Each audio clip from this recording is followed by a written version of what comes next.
أعوذ بالله من الشيطان الرجيم بسم الله الرحمن الرحيم الحمد لله رب العالمين نحمده ونستعينه ونستغفره ونعوذ بالله من شرور أنفسنا ومن سيئات أعمالنا من يهده الله فلا مضل له ومن يضلل فلا هادي له أشهد أن لا إله إلا الله وحده لا شريك له وأشهد أن محمدا عبده ورسوله سبحانك لا علم لنا إلا ما علمتنا إنك أنت العليم الحكيم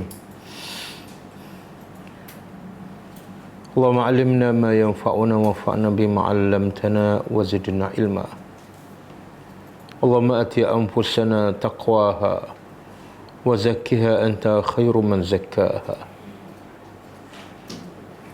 أنت وليها ومولاها Rabbi yassir wa la tu'assir Rabbi tammin bil khair amma ba'du.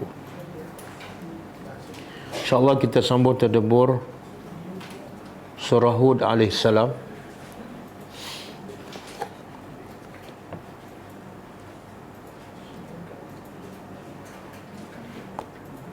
Ayat 109.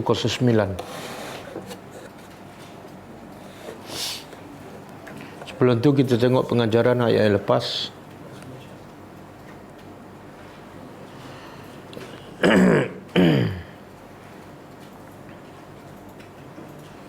Ayat 104 kan? 104. A'udzubillahi minasyaitonirrajim. Wa ma nu'akhiruhu illa li ajalin ma'dud. Maksudnya, dan tidak kami melewatkannya kecuali kerana tempoh yang telah ditetapkan. Pengajarannya,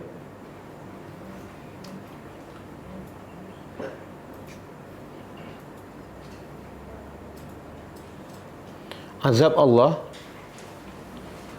akan datang tepat pada waktunya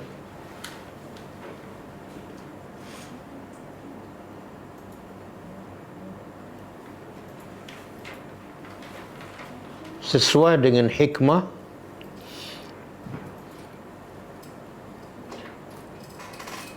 yang Allah sahaja mengetahuinya.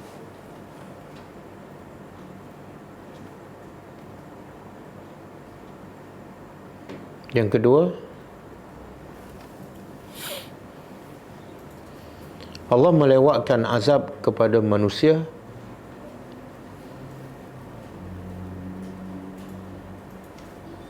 sama ada agar mereka bertaubat dan kembali kepada Allah, atau sebagai istidraj agar mereka semakin jauh daripada Allah dan semakin banyak dosanya.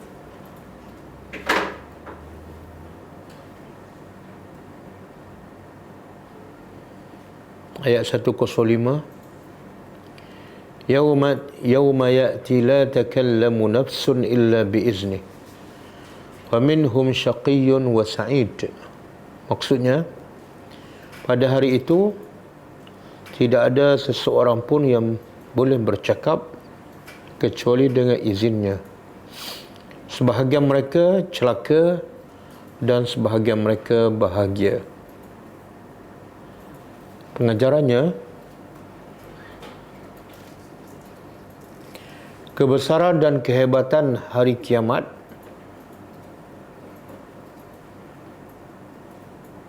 dan hari semua manusia dikumpulkan di satu tempat,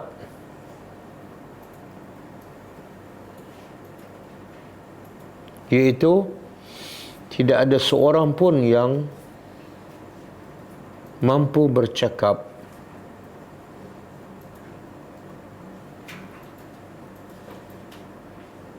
walaupun keadaan yang sangat-sangat menakutkan, melainkan dengan izin Allah.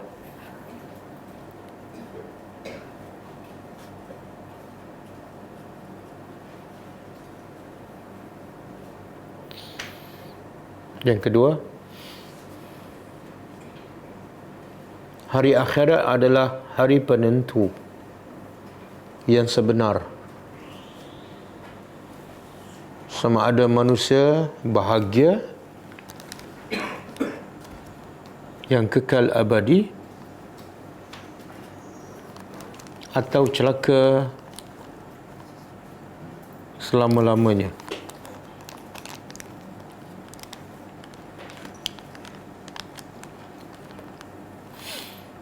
Ayat 106, fa ammal ladzina syaqaw fa fin nar lahum fiha zafirun wa syahiq. Maksudnya, maka adapun orang-orang yang celaka, maka mereka dalam neraka, bagi mereka di dalamnya suara yang kuat dan suara yang lemah. Pengajarannya,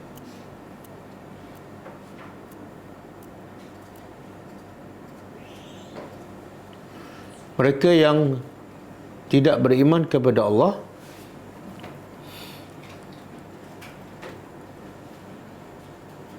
adalah mereka yang celaka kerana mereka akan tinggal di dalam neraka untuk selama-lamanya.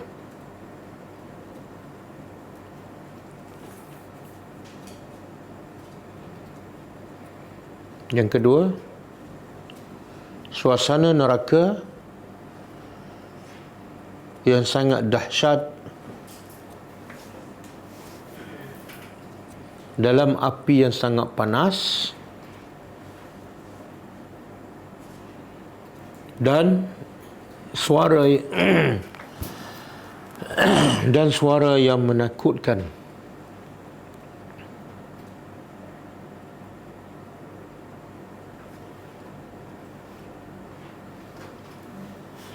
Sama ada suara daripada ahli neraka ataupun suara neraka sendiri.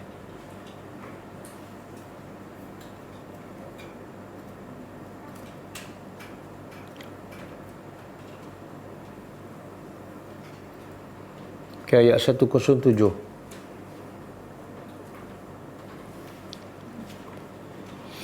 Khalidina fiha ma damatis samawati wal ard illa ma syaa rabbuk inna rabbaka fa'alun lima yurid.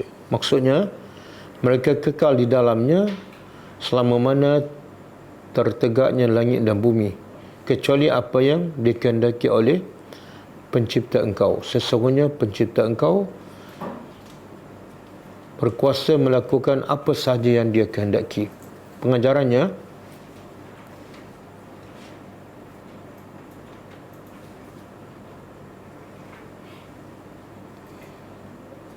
azab di dalam neraka akan bertambah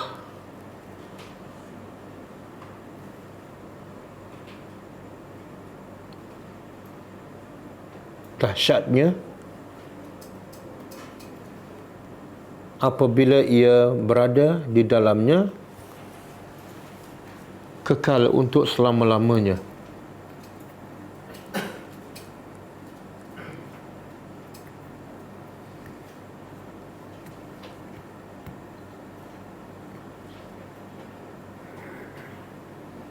Yang kedua, Allah Maha berkuasa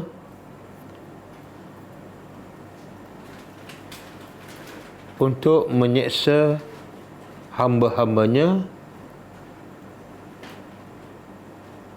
bila-bila masa mengikut kehendaknya.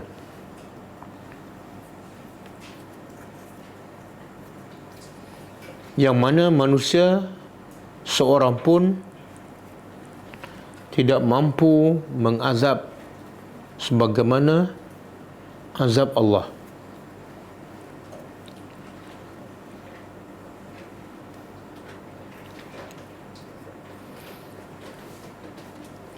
Ayat 108.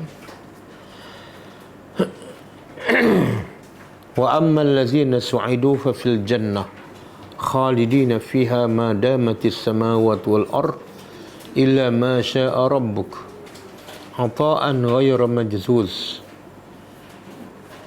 Dan adapun orang-orang yang bahagia, maka mereka di dalam surga yang kekal di dalamnya selama mana tertegaknya langit dan bumi, kecuali apa yang dikehendaki oleh pencipta engkau. Satu pemberian yang tidak akan terputus. Pengajarannya, hanya orang yang beriman kepada Allah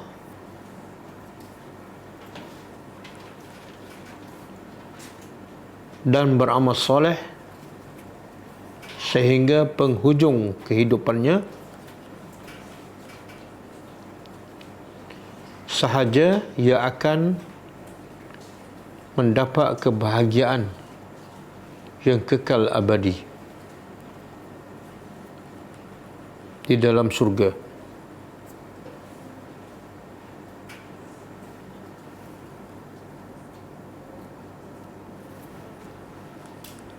Yang kedua, tidak ada pemberian dan anugerah Allah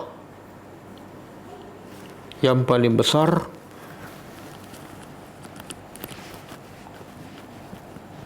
dan mulia melainkan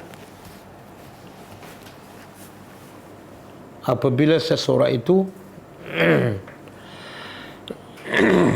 mendapat redha Allah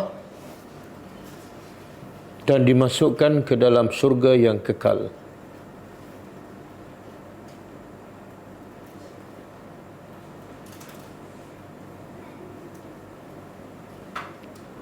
Yang ketiga, hanya Allah sahaja yang berkuasa memberi balasan kepada manusia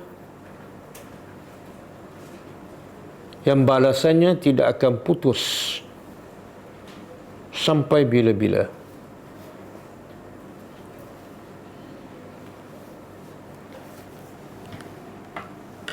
Okey, kita sambung tadabbur.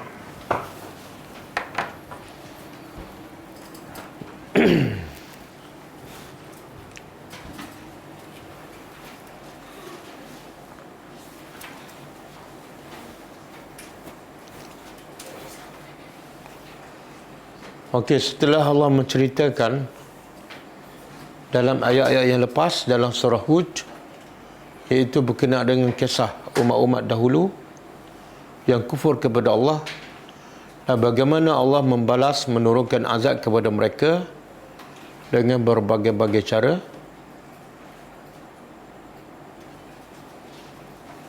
Kemudian Allah memberitahu kesudahan balasan Allah kepada mereka di akhirat, iaitu mereka di akhirat akan menjadi golongan orang yang celaka dan kekal dalam neraka, manakala orang yang beriman akan dimasuk dalam golongan yang bahagia dan kekal dalam surga. Maka setelah habis semua, Allah balik menceritakan tentang keadaan orang-orang musyrikin di Mekah yang Nabi Muhammad sedang menghadapi ketika itu. Ayat ini turun ketika Nabi berada di Mekah. Bagaimana tekanan, cabaran yang Nabi hadapi daripada orang musyrikin Mekah setiap saat sepanjang Nabi berada di Mekah. Maka ayat malam ini Allah nak hiburkan hati Nabi.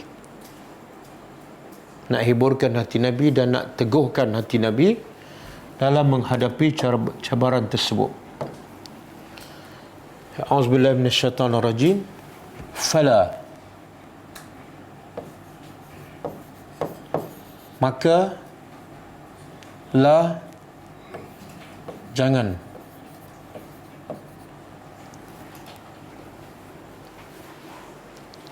Taku ni kalau kita belajar bahasa Arab berasal daripada takunu, kana yakunu. Kalau fi'il amr, kalau fi'il madhi kana, kalau mudhari' takunu, kalau amr kun fayakun. Dan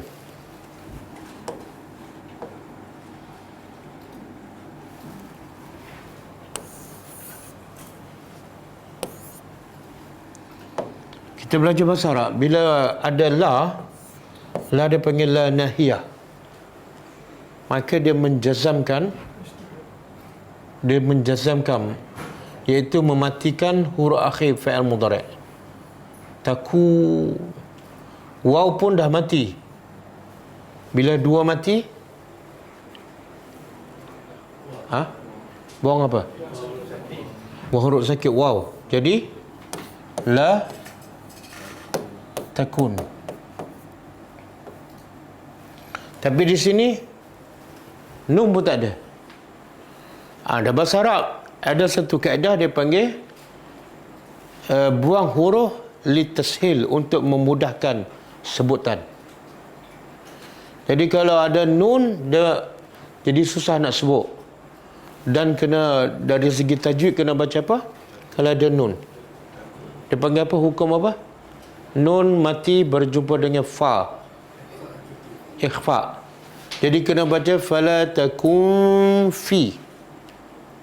Maka untuk memudahkan dia buang terus nun, tinggal ta dengan kaf, fala taku, tapi makna dia sama. Maka janganlah engkau, kana yakunu, engkau menjadi, fi miryatin, dalam miryah, keraguan.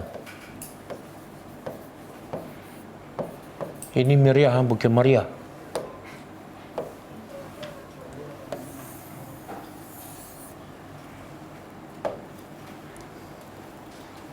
Jangan engkau berada dalam keraguan, ataupun jangan engkau ragu-ragu.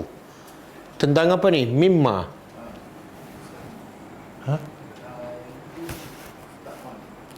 Tak tahu.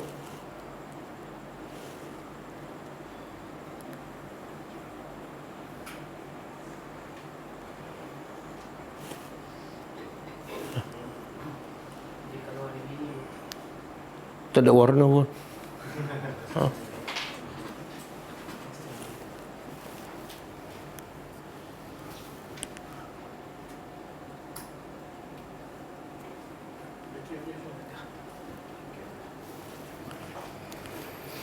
Okey, jangan engkau ragu-ragu tentang apa ni? Mimma. Min apa dah? Dari apa yang ya'budu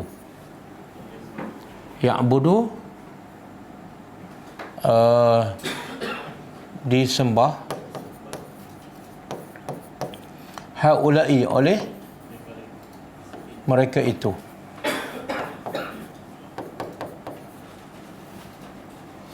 Mereka itu ni siapa? Jangan engkau ragu tentang apa yang mereka itu sembah, iaitu orang-orang umat-umat terdahulu. Kan sebelum ayat ini cerita umat dahulu, umat Nabi Nuh, umat Nabi Hud, Nabi Saleh, kaum Nabi Lut.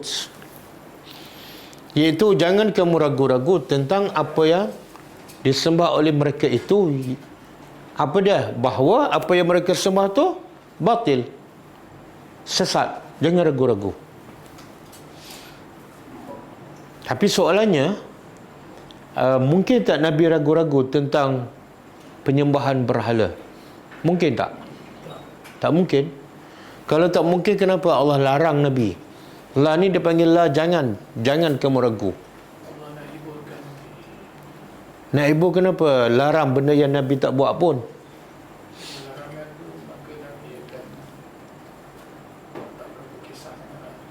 Tapi Nabi buat ke tak?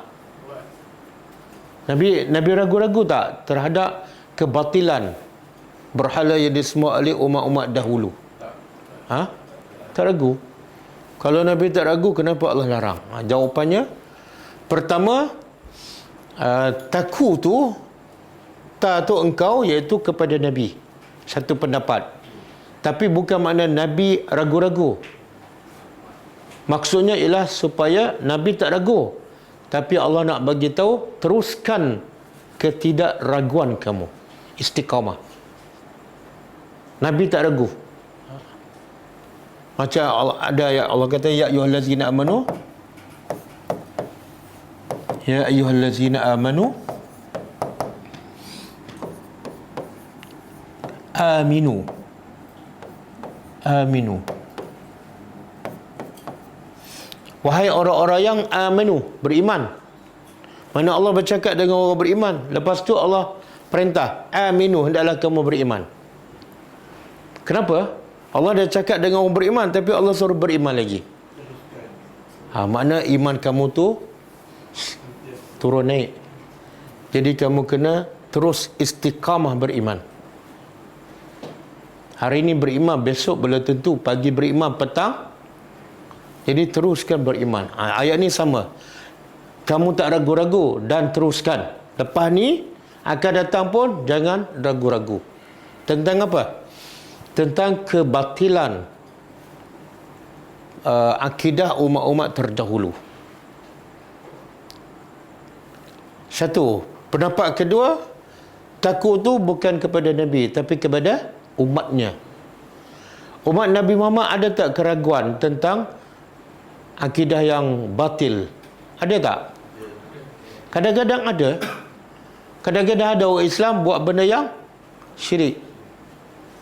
Kadang-kadang bila orang Islam tengok agama Islam dan orang Islam ditindas, ditekan, dikepung, sentiasa hidup dalam kesusahan, kemiskinan, yang kafir pula semua berhala semakin sihat, semakin berjaya, semakin kaya.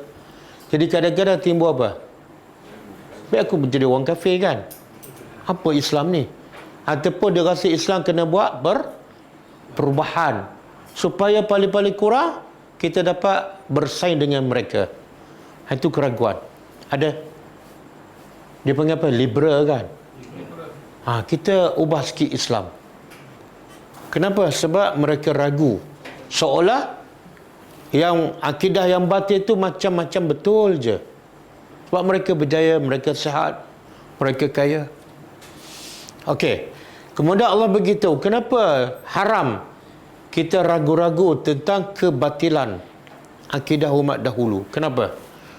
Sebab mereka ada dalil tak? Yang semua berhala ke? Semua pokok ke? Ada dalil tak? Tak ada.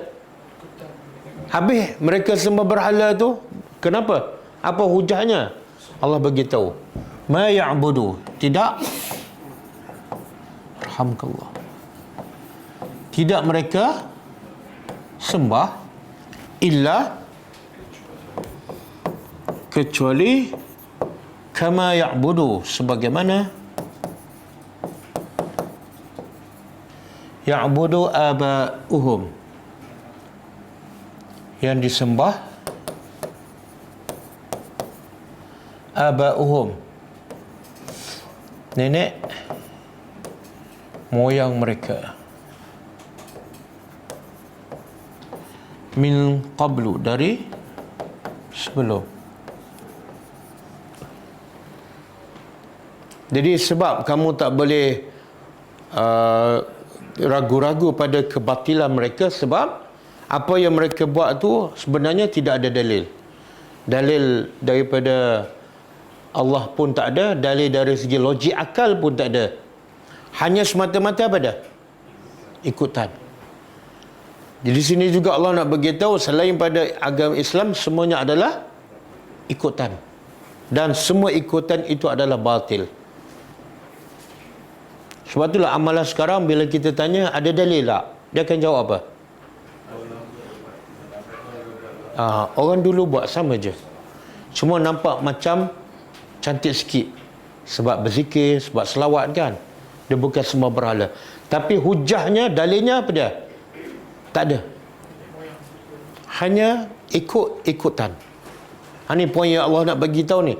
Apa saja amalan yang berdasarkan ikutan adalah sesat. Jangan ragu-ragu. Okey, di sini Allah nak bagi tahu ya'budu. Ya'budu ni fi'il apa? Fi'il mudhari' apa tanda? Ya. Fi'il mudhari' maknanya apa? Sentiasa. Tapi sekarang Allah kata sebagaimana menyembah nenek moyang mereka. Nenek moyang mereka tu dah mati ke belum? Dah. Kalau dah, kenapa Allah guna fi'il mudhari'? Seolah Allah beritahu sebagaimana nenek moyang mereka sedang menyembah, sedangkan mereka dah mati. Sepatut ayatnya macam mana? Illa kama abada, fi'il madhi. Melainkan semata-mata sebagaimana telah menyembah nenek moyang mereka. Tapi Allah tak guna fi'il madhi, past tense. Allah guna fi'il mudhari'. Apa pengajarannya? Subhanallah. Allah nak beritahu penyembahan selain daripada Allah bukan zaman Nabi Nuh sahaja. Bukan zaman Nabi Saleh sahaja. Bukan zaman Nabi Muhammad sahaja. Tapi akan berterusan sampai bila-bila. Ada dulu sembah berhala. Ada yang berbeza sikit sembah matahari. Ada sembah pokok. Ada sembah lembu. Jadi kerja menyembah selain daripada Allah akan berterusan. Bukan benda baru dan bukan berakhir. Akan berterusan sampai bila-bila. Jadi bila kita tahu benda ni akan berterusan, apa perasaan kita? Kalau kita jumpa di mana-mana, terkejut ke ataupun biasa tu, biasa saja tak buat apa-apa, ataupun pergi berdakwah lah. Ni biasa ni dah daripada dulu, tapi dia tak berdakwah. Allah kata benda tu biasa dan kamu pun kena buat macam biasa. Apa dia? Berdakwah.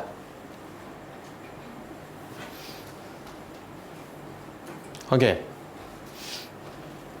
Saya ulang sekali lagi. Poin penting yang Allah nak bagi tu di sini ialah apa saja amalan yang berdasarkan ikutan yang tak ada dalil, semua tertolak.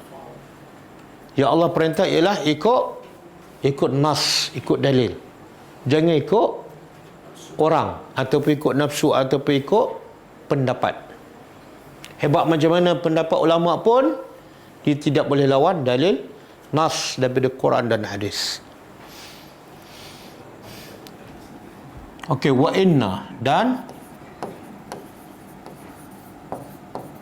sesungguhnya kami lamuwaffuhum, pasti. Sini satu harfu taukid, yang kedua lam. Pasti muafu apa dah? Bukan? Daripada wafa. Pasti kami akan menyempurnakan. Nasibahum. Nasib apa dia? Nasib dalam bahasa Arab dipanggil al-hazzu, habuan. Dan jadi bahasa Melayu dah. Nasib saya lah. Awak dah terlewat, nasib awak lah. Tapi dalam konteks ayat ni maksudnya ialah azab. Sesungguhnya kami pasti akan sempurnakan kepada mereka ni yang sembah berhala, yang ikut nenek moyang, kami akan sempurnakan azab mereka.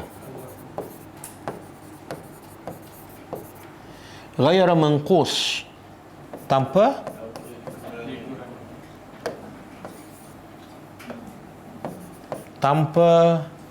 dikurangi sedikit pun. Jadi kalau mereka sepatut dapat azab 100,000 lah, tanpa dikurang satu pun. Jadi ayat ni satu, Allah nak hiburkan hati Nabi. Yang kamu berdepan dengan orang musyrikin, yang duk semua berhala tu bukan benda baru. Dah lama dah. Bahkan akan berterusan. Jangan menggelabah. Hiburan. Bagaimana engkau hadapi, Nabi Isa hadapi, Nabi Musa hadapi, Nabi Nuh, Nabi Lut hadapi, benda yang sama je. Hiburan. Yang kedua, amaran kepada orang-orang musyrikin Mekah. Kalau kamu terus menentang Nabi Muhammad dan dakwah yang dibawa oleh Nabi, kamu akan dibalas. Kalau tak kat dunia, di akhirat. Sebagaimana umat-umat dahulu dibalas. Tapi cerita ayat lepas Allah bagi tahu Allah balas kepada umat dahulu di mana? Di dunia ke di akhirat? Di dunia kan? Tapi untuk orang musyrikin Allah balas tak mereka di dunia? Ada tak? Seperti jadi kera ke? Datang ribut, taufan, semua mati. Ada? Tak ada. Kenapa tak ada? Sebab doa Nabi. Jadi macam mana azab yang Allah timpa kepada umat dahulu boleh menakutkan umat Nabi Muhammad, sedangkan Allah tak timpa pun pada mereka kat dunia. Allah beritahu kalau Allah mampu buat mereka kat dunia, umat-umat dahulu kan yang jadi kera, ya Allah putar angin di langit 8 hari 7 malam, itu menunjukkan Allah lagi berkuasa mengazab mereka di akhirat. Itu sebagai gambaran. Okey. Kemudian Allah balik cerita pasal Nabi Musa. Sebab Nabi Musa ni kita dah baca yang minggu lepas kan. Antara kelebihan kehebatan Nabi Musa, salah satunya dia Nabi Ulul Azmi. Yang kedua, Nabi jadikan Nabi Musa sebagai contoh dari segi apa? Dari segi apa? Kesabaran. Sebab Nabi biasa pernah disakiti oleh orang beriman sendiri, orang Ansar. Kita Nabi bagi harta rampasan kepada orang Mekah, orang Ansar pertikaikan. Tapi kalau dibanding dengan Nabi Musa, siapa yang paling banyak menyakiti hati Nabi Musa? Firaun, kaum Kibti ataupun pengikut dia sendiri, bangsa dia, pengikut dia sendiri. Jadi sebab itulah antara kisah yang paling banyak disebut dalam Quran ialah kisah Nabi Musa AS. Sekarang Allah sebut lagi walaqad, dan pasti sesungguhnya ataina, kami telah beri Musa Alkitab. Alkitab, apa nama kitab ni? Tengok bila Allah sayang pada seseorang, Allah bagi apa? Kitab. Sebab itulah Allah akan bagi dunia kepada siapa yang dia sayang dan kepada siapa yang dia tak sayang. Tapi Allah hanya akan bagi kepada orang yang dia sayang ilmu iman. Lepas tu kadang-kadang orang beriman tak ada harta. Sebab harta tu orang yang Allah sayang pun dia bagi, yang Allah tak sayang pun dia bagi. Tapi kalau dia dapat ilmu, dapat iman, itu tanda Allah sayang pada dia. Tengok Luqmanul Hakim. Luqmanul Hakim ni, adakah dia pembesar? Bukan. Adakah dia handsome? Belum tahu. Luqmanul Hakim ni orang Afrika kan. Orang Afrika kulitnya gelap, bibirnya tebal. Handsome tak? Handsome? Iya ke? Mana kalau ada orang Somalia minta anak kita, kita terima tak? Tu kena solat istikharah dulu. Tapi Luqman al-Hakim, apa yang Allah bagi pada dia?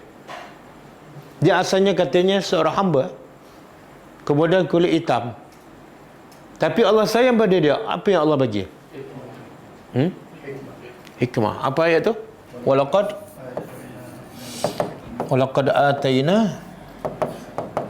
ataina Luqmana al-hikmah anishkur lillah. Sesungguhnya kami telah memberi kepada Luqman al-hikmah.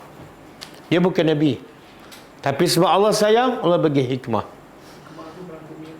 Al-hikmah kata ulama ialah at-tafaqquh fid din, kefahaman yang mendalam tentang agama. Sama dengan hadis, man yuridillahu bihi khairan yufaqihu fid din. Nak tahu apa hikmah? Tengok hadis ni. Nabi kata, man yuridillahu bi khairan. Siapa yang Allah nak seseorang itu kebaikan, apa Allah bagi? Yufaqihu fid din. Allah memberi kefahaman yang mendalam dalam agama. Itulah hikmah. Sebab itulah bukti Luqman ni sangat faham agama. Walaupun dia asalnya hamba, walaupun dia orang biasa, tapi dia faham agama. Apa buktinya? Yang pertama dia ajar anak dia apa dia? Tauhidkan Allah dan jangan mensyirikkan Allah. Yang kedua,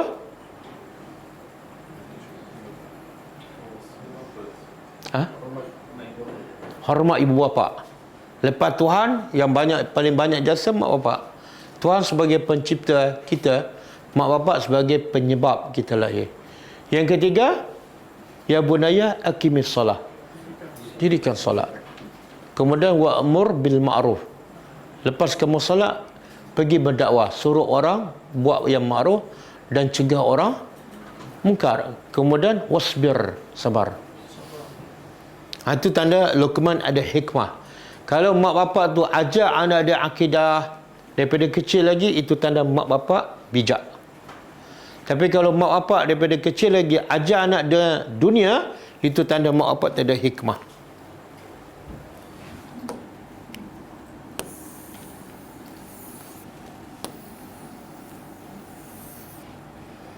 Okey. Kami telah beri kepada Musa kitab Taurat. Fakhtulifa. Lalu ukhtulifa apa dia? Diselisihi.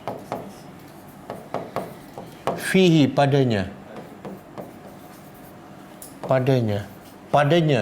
Nya ni balik pada apa? Taurat. Okey. Apa yang Allah nak bagi tahu ni? Allah nak bagi tahu sesuatu pada Nabi. Kami dah bagi pada Musa kitab Taurat. Tapi akhirnya kaum dia berselisih. Ada yang beriman, ada yang tolak. Jadi kalau umat Nabi Musa pun ada kitab pun boleh jadi kafir, orang musyrikin ada kitab tak? Orang musyrikin? Tak ada. Dia kafir kan ada dua jenis. Kafir ada dua jenis. Apa dia?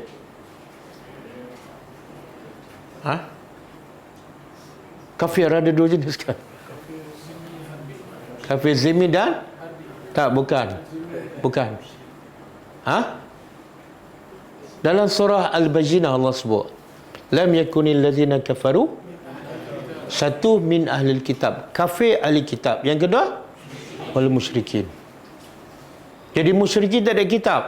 Jadi Allah nak beritahu Musa diberi kitab dan kaum dia ada kitab pun tolak. Orang musyrikin Mekah langsung tak ada kitab. Kalau dia tolak, biasa. Jangan jadikan masalah besar. Mana orang ada kitab pun belum tentu pegang pada kitabnya. Jadi orang musyrikin ni baru nak diberi kitab. Okey. Dan juga pengajaran di sini, bukan semua orang ada kitab pasti beriman. Kadang-kadang dengan kitab itulah, dengan kitab Allah itulah mereka menyebab mereka masuk neraka. Apa ahli kitab buat dengan kitab Allah? Dia baca sampai faham dan dia ubah. Okey. Kemudian Allah kata walaula, dan jikalau, kalimatun apa dia? Kalimah ni ketetapan, takdir, ketetapan Allah sabaqat telah telah didahului ataupun telah ditetapkan. Min rabbika, kalimah ketetapan telah ditetapkan min rabbika, dari pencipta engkau. Laqudiya, pasti. Qudiya apa dah? Telah ditetapkan di sini, maksud diazabkan bainahum, di antara mereka. Mereka ni ialah orang musyrikin Mekah. Maksud apa ni? Ialah Allah cerita umat dahulu bila kufur menentang dia, Allah turunkan azab. Tapi orang musyrikin Mekah menentang Nabi, menentang Allah, tak turun azab. Maka Allah nak hiburkan hati Nabi. Kalau bukan kerana ketetapan Allah yang telah ditetapkan, pasti hari ini Allah turunkan azab pada orang Mekah. Tapi Allah tak turunkan. Sebab apa? Satu, doa Nabi. Yang kedua, ada satu hadis Nabi kata, semoga lahir daripada keturunan mereka orang yang beriman. Kan bila Nabi pergi ke Taif, Nabi berdakwah, dan orang Taif tolak kan. Dan ada malaikat bukit tawarkan pada Nabi untuk hancurkan orang Taif. Apa jawapan Nabi? Jangan hancurkan mereka. Mereka tak beriman dan kamu hancurkan. Habis. Mereka tak beriman dan keturunan mereka pun tak ada yang akan beriman. Sebab mereka dah mati. Tapi biarkan mereka. Kalau mereka tak beriman, mungkin anak mereka beriman. Kalau anak tak beriman, mungkin jadi dakwah kena fikir yang jangka masa panjang. Jangan tengok kawan tu tak beriman, degil, kita pun tak berdakwah. Tengok apa berlaku pada anak Abdullah bin Ubay. Abdullah bin Ubay, ketua munafik, orang yang paling jahat, yang paling banyak merancang, merusak, menjatuhkan Islam daripada dalam. Tapi Nabi buat apa-apa tak pada dia? Tak. Dan akhirnya anak dia sendiri jadi sahabat Nabi. Siapa nama anak kepada Abdullah bin Ubay? Dia sahabat Nabi. Bukan. Siapa namanya? Ada orang ke tak ada ni? Ketua munafik Abdullah bin Ubay. Anak dia hasil dakwah Nabi akhirnya beriman dan jadi sahabat Nabi. Bahkan bila Nabi anak Abdullah bin Ubay dia dengar berita, Nabi arahkan supaya sahabat bunuh bapa dia. Dia terus jumpa Nabi, dia kata, "Ya Rasulullah, jangan biarkan orang lain bunuh, biar aku sendiri bunuh." Sebab apa? Kenapa dia sendiri nak bunuh? Sebab dia nak jaga akidah dia. Kalau sahabat lain yang bunuh, dia akan dendam dengan sahabat tu. Tapi kalau dia sendiri bunuh, tak ada dendam. Tapi Nabi kata apa? Jangan bunuh. Sebab kalau bunuh Abdullah bin Ubay, timbul isu yang besar, iaitu Nabi bunuh sahabat. Sebab Abdullah bin Ubay pada zahirnya sahabat Nabi, solat, sedekah, berjihad. Bila Nabi benarkan dibunuh, jadi fitnah besar. Dan akhirnya anaknya beriman. Siapa nama anaknya? Nama Abdullah. Abdullah bin Ubay. Nama cantik kan? Satu beriman, satu ahli neraka yang kekal. Dua-dua nama Abdullah. Tapi walaupun dia munafik, Nabi suruh tukar tak nama Abdullah bin Ubay di JPN. Tak ada kan? Kekal lah nama. Apa ada pada nama. Okey. Kalau bukan ketetapan Allah, sudah pasti turun azab kepada orang musyrikin. Tapi Allah tangguhkan, ada sebab. Wa innahum,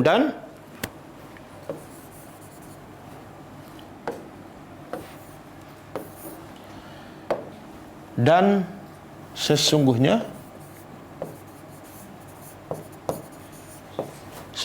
mereka, hujung sana, lafi syakkin, pasti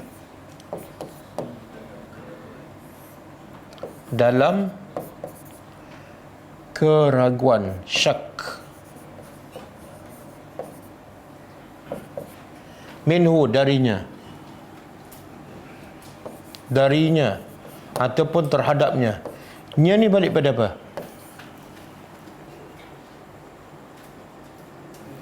Yang ni kami turunkan, kami beri pada Musa kitab, lalu diperselisihkan padanya. Nya tu balik pada apa? Taurat. Yang ni pula, sesungguhnya mereka pasti sentiasa dalam keraguan terhadapnya, balik pada Al-Quran. Sebab innahum tu, mereka tu adalah orang musyrikin. Jadi sebagaimana Bani Israel pun ragu-ragu pada kitab Taurat, orang musyrikin pun sama, perangai sama, dulu kini selama-lama, iaitu penyakit syak. Dan juga murid daripada raiba, la raiba. Apa dia nak terjemah apa ni? Adalah orang yang ragu.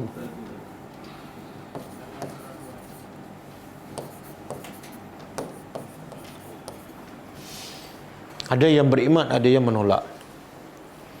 Sebab itulah antara akidah orang beriman, bila beriman dengan Quran, mesti apa? La raiba fihi. Jangan sekali-kali ada keraguan. Dan Allah sebut dalam surah Baqarah ayat lain, al-haqqu min rabbika fala takunanna minal mumtarin. Jangan sekali-kali kamu menjadi orang yang ragu terhadap kebenaran. Tapi sekarang ramai tak orang yang kononnya Islam tapi ragu pada Al-Quran? Dia bukan musyrikun, tapi dia orang Islam. Ramai tak? Apa bukti? Mereka tak nak faham. Bila mereka tak nak faham, ada keraguan. Kalau tak ragu, belajarlah. Tengok apa yang Allah perintah, buat. Apa yang Allah larang, tinggal. Ambil pengajaran kalau kamu tak ragu. Semua buku lain kamu baca dan kamu faham, walaupun bukan Quran, dan kamu ambil exam dan lulus cemerlang. Tiba-tiba Quran kamu hanya baca saja, pasti kamu ada keraguan. Jadi Allah kata yang ada ragu pada Al-Quran ialah orang musyrikin dan yang sama waktu dengannya. Okey, kemudian Allah beritahu wa inna, sesungguhnya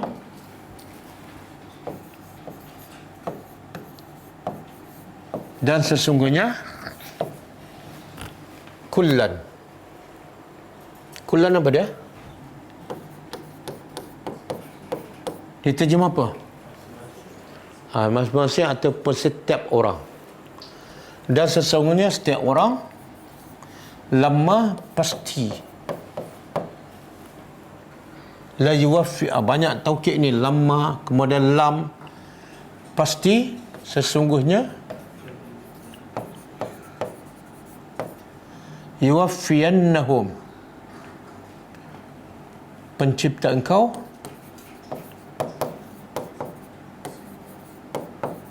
akan apa dah? Akan menyempurnakan, akan membalas dan menyempurnakan a'malahum, amalan-amalan mereka.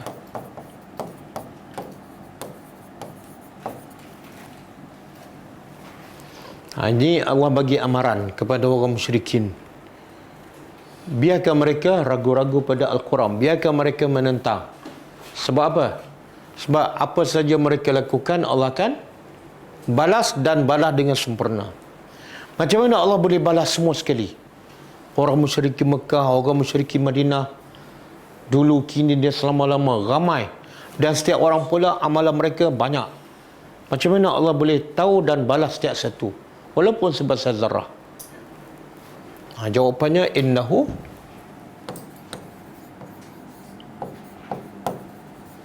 sesungguhnya dia, bima ya'malun, dengan apa yang ya'malun, mereka lakukan. Allah tu maha khabir, maha mengetahui. Khabir, beza khabir dengan alim apa dia? Kalau sebut berasingan, khabir disebut berasingan, alim disebut berasingan, makna dia sama. Kalau sebut sekali, alimun khabir, alimun disebut bersama dalam satu ayat, makna dia berbeza. Kalau sebut bersama, alimun Allah tahu benda yang zahir, khabir Allah tahu benda yang berbeza dengan kita. Kita hanya tahu benda yang zahir, itu pun tak semua. Allah tahu benda yang zahir dulu, kini dan selama-lama, yang belum berlaku, yang dah berlaku, yang sedang berlaku, yang akan berlaku, yang akan berlaku 10,000 tahun akan datang, semua Allah dah tahu. Okey. Malam ni Allah tahu tak bahawa kita nak datang sini sebelum kita lahir? Dan Allah tahu tak niat kita datang ke sini sebelum kita lahir? Allah tahu. Jadi ayat ni lebih kepada apa ni? Ancaman ataupun amaran. Iaitu pastikan yang kamu lakukan, satu, betul. Yang kedua, ikhlas. Ada yang betul tapi tak ikhlas, sia-sia. Ada yang ikhlas tapi tak betul pun sia-sia. Okey. Kalau umat-umat orang musyrikin Mekah menentang engkau, mereka tak beriman, jadi apa kewajipan kamu? Kewajipan kamu ialah fastaqim. Maka istaqim apa dah? Ada, kalau itu fi'il amar, kalau madhi istaqama. Istiqamah fi'il madhi. Kalau mudhari' yastaqimu. Kalau amar istaqim. Kalau kata terbit masdar istiqamah, dia jadi bahasa Melayu. Jadi istiqamah tu daripada perkataan istaqamah. Apa makna istiqamah? Ha?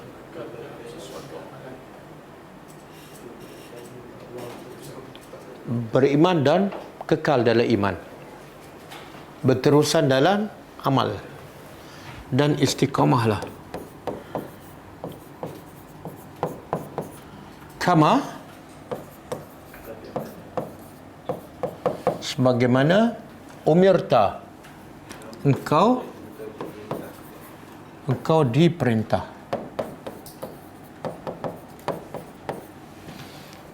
Maknanya Allah perintah siapa ni supaya istiqamah? Nabi. Dan apa asas untuk istiqamah? Asas untuk istiqamah ni, kama umirta, iaitu sebagaimana engkau diperintah. Maknanya kalau engkau buat apa yang Allah perintah dan kamu teruskan, itulah istiqamah. Dan di sini juga menunjukkan Nabi sendiri pun wajib ikut apa yang diperintah, kama umirta. Allah tak kata istaqim kama turid, sebagaimana kamu nak. Tak. Mana Nabi pun terikat dengan perintah Allah. Jadi kalau selain pada Nabi, umat Nabi Muhammad lagi wajib ikut Nabi. Sebab yang Nabi ikut ialah apa yang Allah perintah. Anda di sini juga ulama mengatakan istiqamah juga ialah ikut apa yang Nabi buat tanpa tambah dan tanpa kurang. Kalau ikut Nabi tapi kamu tambah, itu bukan istiqamah. Sebab Allah perintah kama umirta. Ataupun ikut Nabi tapi kamu kurangkan.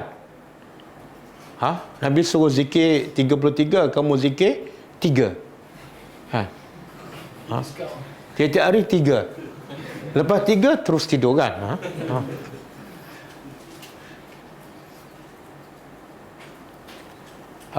Cuba keluarkan hadis yang last sekali.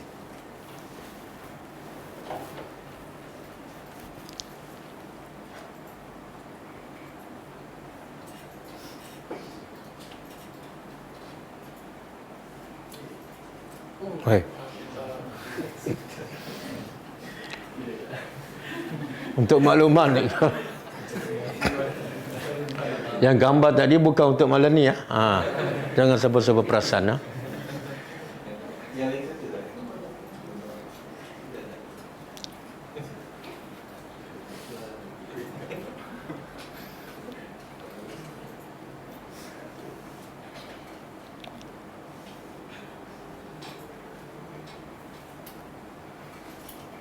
Bahaya juga teknologi canggih ni.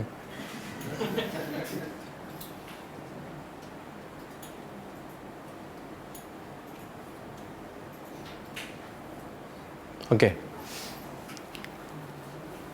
Qala Ibnu Abbas, kata Ibnu Abbas, terjemahanul Quran, penterjemah Al-Quran.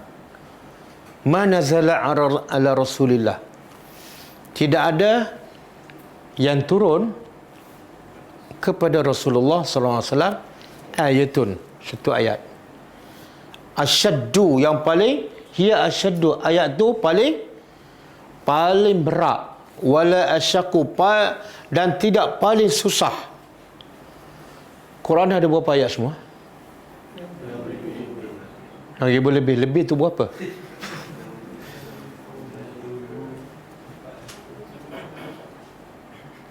Yang kita belajar dulu 6 kan? Itu salah tu. Itu angka hantaran. 62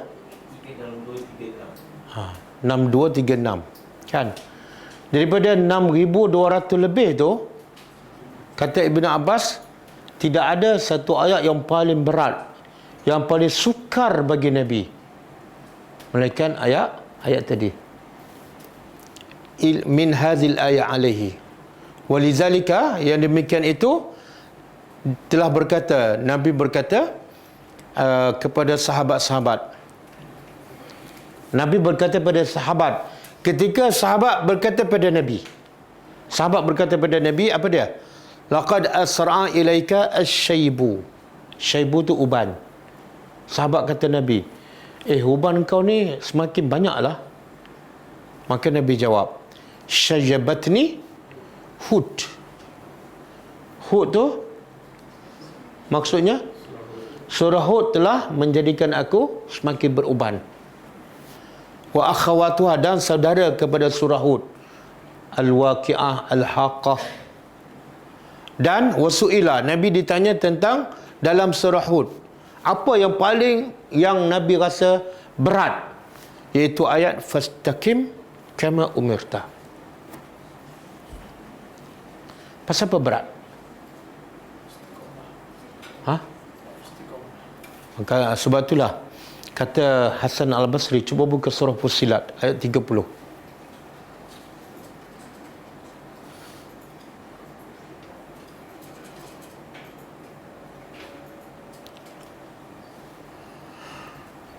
Okey, cuba terjemah. Innal lazina, sesungguhnya orang-orang yang qalu, mereka berkata, Rabbuna Allah, Tuhan kami adalah Allah. Mana mereka bukan setakat ucap, tapi mereka beriman. Apa yang Allah perintah, mereka laksanakan. Itu makna Rabbuna Allah. Semastaqamu, kemudian mereka istiqamah. Kata Imam Hasan Al-Basri rahimahullah, ramai orang boleh berkata Rabbuna Allah, tapi tak ramai yang boleh istiqamah. Ramai boleh cakap Rabbuna Allah, tapi yang bak istiqamah, mungkin yang berkata Rabbuna Allah 100,000, tapi yang istiqamah mungkin tak tahulah, mungkin 1,000 je. Bukti yang paling jelas, selepas Ramadan ramai pergi masjid kan, ramai, penuh, melimpah. Tapi lepas Ramadan Boleh bercakap Rabbunallah tapi nak istiqamah susah. Ramadan ramai tak orang baca Quran. Kadang-kadang berjam-jam setiap hari sampai khatam. Tapi lepas Ramadan boleh tak istiqamah? Tak ramai. Tak tahu tinggal berapa orang lagi yang baca Quran. Puasa kan? Puasa ramai bulan Ramadan.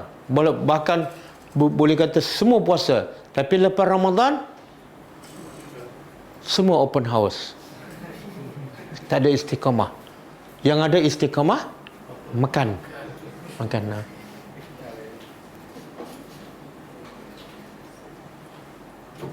Solat malam kan. Bulan Ramadan ramai je lepas Isyak boleh solat tarawih sampai 23 sampai 11. Kadang-kadang bangun lagi tengah malam pukul 3 pagi pergi masjid lagi. Tapi lepas Ramadan masjid tak pergi, rumah pun subuh pun tak bangun. Sebab tu Imam Hasan Basri juga berkata, bila baca ayat ni dia kata apa?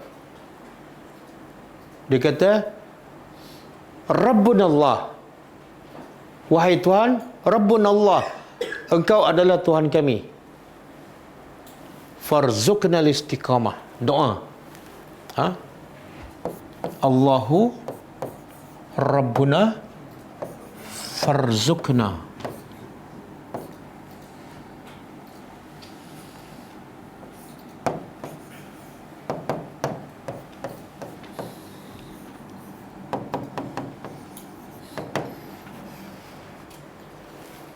Boleh kita baca doa ni ya? Allahu Rabbuna, Allah Tuhan kami. Maka ini senang nak cakap, tapi yang susah minta doa. Kalau susah minta pada Allah. Farzuqna, berilah rezeki pada kami istiqamah. Ramai orang minta rezeki duit, makanan, tapi tak ramai minta rezeki istiqamah. Ya, rezeki lepas Ramadan, rezeki makanan tak payah minta, sebab sentiasa ada open house. Yang kena minta pada istiqamah. Boleh baca doa ni. Okey. Apa? Sebab tu Nabi apa? Ayat yang paling berat bagi Nabi apa dah? Istiqamah. Tu sebenarnya bagi Nabi tak berat pun. Tapi Nabi jadi berubah tu sebab apa? Sebab Nabi memikirkan umat dia ramai yang tak boleh istiqamah. Kan ada hadis. Hadis Nabi kata apa? Ada orang beramal dengan amalan ahli syurga sekian lama, sampai satu hasta lagi nak masuk, bukan nak masuk syurga, nak mati. Mana katalah 50, 60 tahun dia solat jaga, puasa jaga, haji, umrah, tadabbur. Ada satu hasta lagi dia nak mati. Satu hasta berapa hari? Katalah mungkin 3 hari kan. Tengok-tengok dalam 3 hari dia tinggal. Masa tu dia mati. Bahkan bukan setakat dia tinggal, Nabi kata dia buat amalan ahli neraka. Masa tu dia mati, masuk neraka. 55 tahun, 60 tahun amal soleh semua tertolak. Kenapa? Sebab istiqamahnya separuh jalan. Istiqamah ni sampai mati. Benda yang paling sukar. Okey? Boleh baca doa. Cuma di sini Allah sebagai motivasi, sebagai dorongan untuk kita istiqamah. Bila kita beriman dan istiqamah, apa yang kita dapat? Saya pernah sebut beberapa kali dalam ayat ni kan. Pertama, tatanazzalu alaihimul malaikah. Para malaikat akan sentiasa turun bagi dorongan, bagi semangat pada kita untuk beramal. Kamu baru je habis Ramadan, baru je kata keram, ini dah 15 Syawal, tak mula lagi baca. Jadi malaikat akan sentiasa turun dan memberi dorongan, motivasi pada kita, khususnya ketika saat mati. Bila mati, malaikat akan turun dan bagi tahu. Apa dia? Pertama, alla takhafu, jangan takut. Jangan takut pasal kematian sebab kamu beriman dan beristiqamah. Jangan takut pasal azab kubur sebab kamu beriman dan istiqamah. Jangan takut pada mahsyar. Yang kedua, wala tahzanu, dan jangan kamu sedih. Apa dia? Biasa orang mati dia sedih apa dia? Tentang nasib anak dia, keluarga dia, apa semua kan, macam mana iman, amal anak-anak dia. Mereka kata jangan sedih. Sebab ayat selepas ni mereka akan beritahu kami akan jaga. Kemudian kemuncaknya mereka akan bagi berita gembira. Wa abshiru bil jannah. Bergembiralah sebab kamu ahli syurga. Allati kuntum tu'adun, yang kamu dulu dijanjikan. Kamu ahli syurga. Bila kamu beriman dan beristiqamah, Allah janji ahli syurga. Masa nak mati, mereka bagi tahu. Sebab tu ada pernah tak kita tengok orang mati muka dia senyum? Pernah tengok? Saya tak tahu sebab saya tak pernah sepanjang hidup saya tak pernah berdepan dengan orang mati. Dengar-dengar dah mati dah.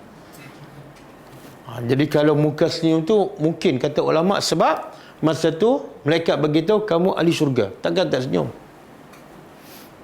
Okey, cuba angkat sikit.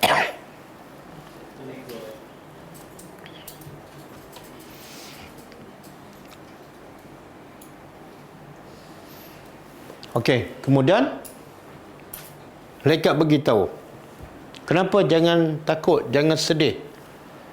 Bergembiralah sebab kamu di syurga. Sebab masa kat dunia, nahnu awliyaukum, kami pelindung kamu. Termasuklah anak-anak cucu kamu. Kami pelindung kamu fil hayatid dunia, dalam kehidupan dunia, wa fil akhirah, dan dalam kehidupan akhirat. Dunia sampai ke mati, sampai ke dalam kubur, sampai ke padang mahsyar, kami akan jaga kamu. Walakum fiha, dan bagi kamu pula dalam syurga, ma tashtahi anfusukum, apa yang diinginkan oleh nafsu kamu. Dalam syurga semua yang kamu nak dapat. Walakum fiha ma tad'un, dan dalam syurga juga bagi kamu apa yang kamu. Apa beza ni? Tad'un dengan tashtahi. Apa beza? Allah sebut dua.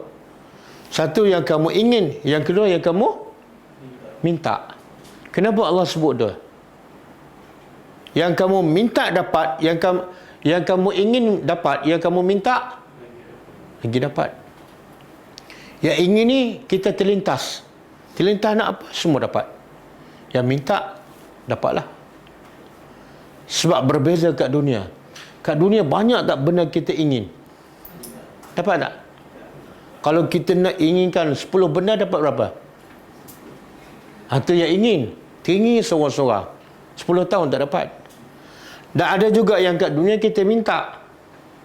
Dapat tak? Kalau 10 benda kita minta pada suami, dia bagi berapa? Oh, tak boleh cakap lah.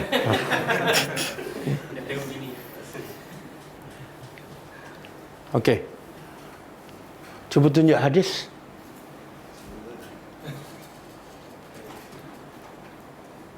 Ada satu hadis.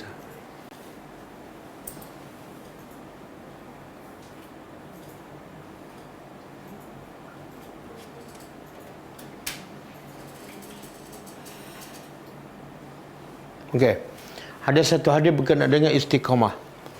Daripada Sufyan bin Abdullah As-Saqafi radhiyallahu anhu.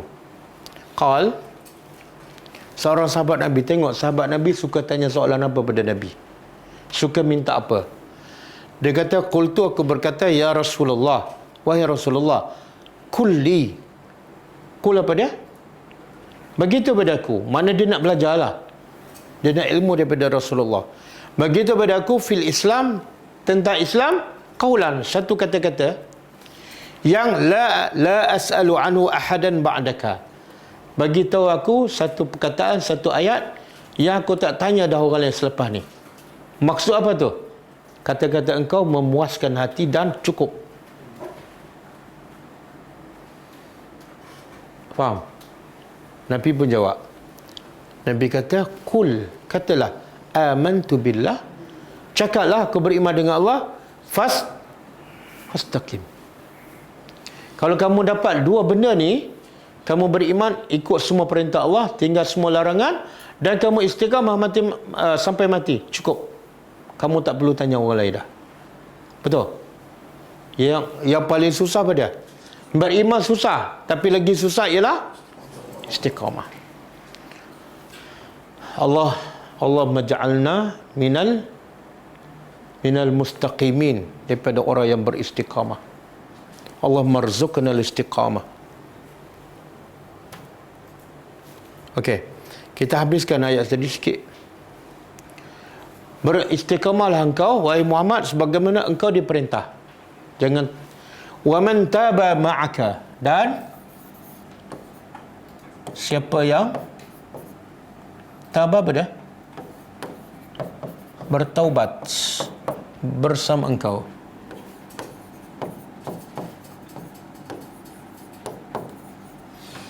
Okey, ada dua pendapat. Tadi kenapa Nabi ayat ni menjadi paling berat pada Nabi sehingga menjadikan Nabi beruban? Apa tadi? Nabi kena istiqamah. Ada pendapat kedua yang Nabi rasa berat ayat ni sebab Allah kata apa? Engkau kena istiqamah dengan orang yang bersama engkau. Lagi berat. Makna Nabi kena istiqamah dan Nabi kena pastikan sahabat pun lagi berat tu. Kan? Kita nak pastikan anak kita istiqamah. Solat awal waktu 5 waktu. Pun berat. Sahabat-sahabat pula. Jadi ada pendapat Nabi terasa berat sehingga beruban sebab Allah perintah engkau kena istiqamah bersama para sahabat. Dan di sini Allah tak kata bersama sahabat, bersama orang yang bertaubat. Apa kaitan taubat dengan istiqamah? Sepatut ayat macam ni. Allah kata beristiqamah engkau sebagaimana engkau diperintah dan orang-orang yang beriman bersama engkau. Allah tak sebut orang beriman. Allah kata orang yang bertaubat. Maksud apa? Pengajarannya. Syarat utama nak istiqamah kena bertaubat. Kalau kamu penuh dengan dosa, itu antara penghalang kamu tak boleh istiqamah. Yang lepas Ramadan tak boleh istiqamah sebab apa? Sambung balik dosa. Wala tatghaw, dan jangan tatghaw. Tatghaw tara. Jangan kamu melampau. Melampau ni maksud dia iaitu sebagaimana engkau diperintah istiqamahlah, jangan tambah dan jangan kurang. Sebab Allah dah sebut al-yauma akmaltu lakum dinakum. Hari ini aku dah sempurnakan agama. Jadi istiqamah jangan tambah ataupun jangan kurang. Jadi siapa istiqamah tapi dengan cara dia tertolak. Innahu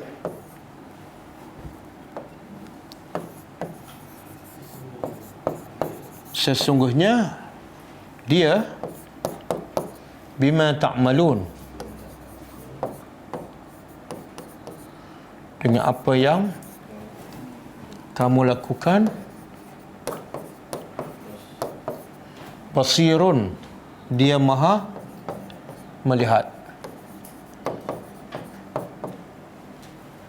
Basirun bukan setakat melihat, tapi Allah maha melihat, mencatat dan menghisap dan memberi balasan. Okey? Semoga Allah kurniakan kepada kita satu iman, yang kedua istiqamah sampai kita mati, insya-Allah.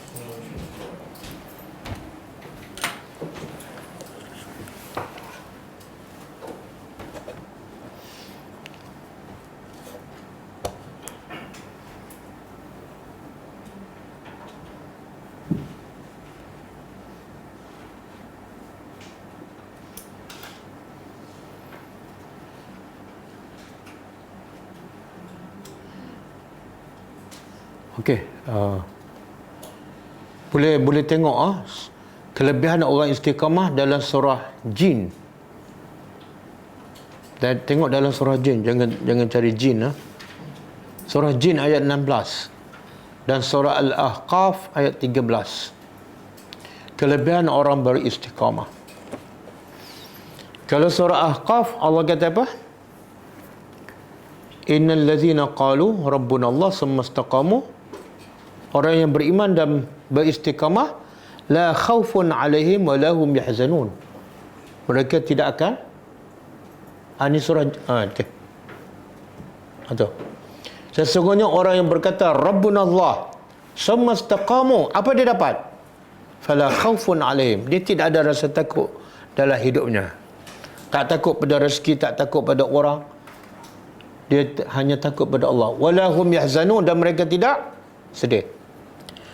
Jadi kalau hati kita masih ada sedih, takut, risau, cuba cek. Satu, cek iman kita. Yang kedua, kita istiqamah tak? Okey, surah Jin.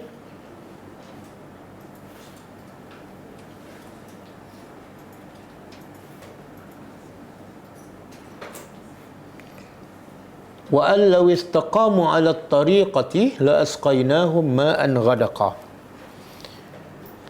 Dan jikalau istaqamu, fi'il madhi, jikalau mereka beristiqamah ala tariqah, di atas jalan kebenaran, apa Allah bagi? La asqaynahum, pasti kami akan beri minum. Beri minum ni mana? Bagi rezeki. Ma'an ghadaqa, rezeki yang melimpah. Jadi salah satu nak dapat rezeki yang melimpah ialah istiqamah.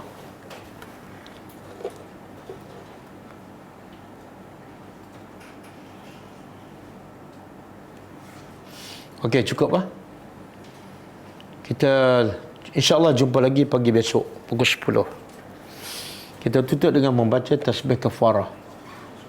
Subhanakallahumma wa bihamdika asyhadu an la ilaha illa anta astaghfiruka wa atubu ilaik. Assalamualaikum warahmatullahi wabarakatuh. كتاب الله ترق جنانه وتنى العظيم